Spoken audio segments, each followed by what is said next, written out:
یہ Valentine day کے نام سے جو بدتمیزی کی رسم پوری دنیا کے اوپر ہے اور بدقسمتی سے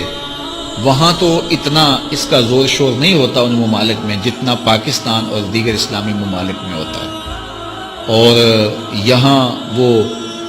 پھول دے کر کے کسی کو اپنی محبت کا اظہار کرتے ہیں۔ مومن کے تو خمیر میں محبت رکھی گئی ہے اور وہ سویر سے لے کر شام تک محبتیں ہی بانٹتا پھرتا ہے۔ ہم محبت کے لیے ایک دن کو مخصوص نہیں کرتے، ہمارا ہر لمحہ پیار بانٹنے والا ہوتا ہے، اور وہ محبت نہیں ہے جو غیر محارم کے ساتھ ہوتی ہے، وہ بے حیائی اور شہوت کا ایک روپ ہوتا ہے۔ محبت کی سب سے زیادہ مستحق تو ماں ہے،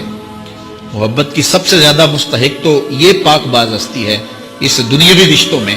اور پھر باپ ہے تمہارا، اور تمہارے اعزاء و اقربا ہیں، تمہارے بچے ہیں، اور ہم سویر سے لے کر شام تک محبت ہی بانٹتے رہتے ہیں۔ پتہ نہیں لوگ ایک پھول سے اپنی محبت کا اظہار کرتے ہیں، سویرے مزدور مزدوری پہ جاتا ہے اور بڑھاپے کے باوجود وہ شام تک جو ہے وہ اپنے کمزور کندھوں پر اور کمزور وجود پر جو ہے وہ بوریاں اٹھا اٹھا کر کے شام تک مزدوری کرتا ہے، اور شام کو جب وہ واپس آتا ہے تو وہ دوپہر کا کھانا بھی تھوڑا کھاتا ہے کہ میرے پیسے بچ جائیں، اور بعض اوقات وہ پیدل چل کے آتا ہے۔ تو کیا اپنی اولاد کے ساتھ محبت کا ثبوت اس سے بڑھ کر بھی کوئی چاہیے؟ تو یہ تو محبت ہی ہے، اسلام تو محبت دیتا ہے، لیکن یہ ویلنٹائن ڈے کے نام سے بدتمیزی اور بھیا باختگی کا ایک پروگرام ہے۔ مسلمانوں کو ایسی رسمیں، اگرچہ ایسی رسموں کے نقصانات نہ بھی ہوں جو مغرب سے آتی ہیں یا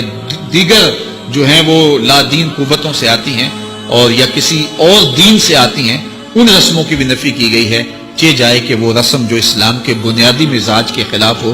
ہر دین کی کوئی پہچان ہوتی ہے، اسلام کی پہچان حیا ہے، اور اگر آپ مجھے پوچھیں کہ اسلام کا دوسرا نام کیا ہے تو میں کہوں گا اسلام کا دوسرا نام دین حیا ہے۔ تو ہمیں تو اس کا سبق دیا گیا ہے، تو ہمیں اپنے بچوں کو بھی اور اپنے ملنے والوں کو بھی سختی سے، نفرت کے ساتھ اس کی نفی کرنی چاہیے۔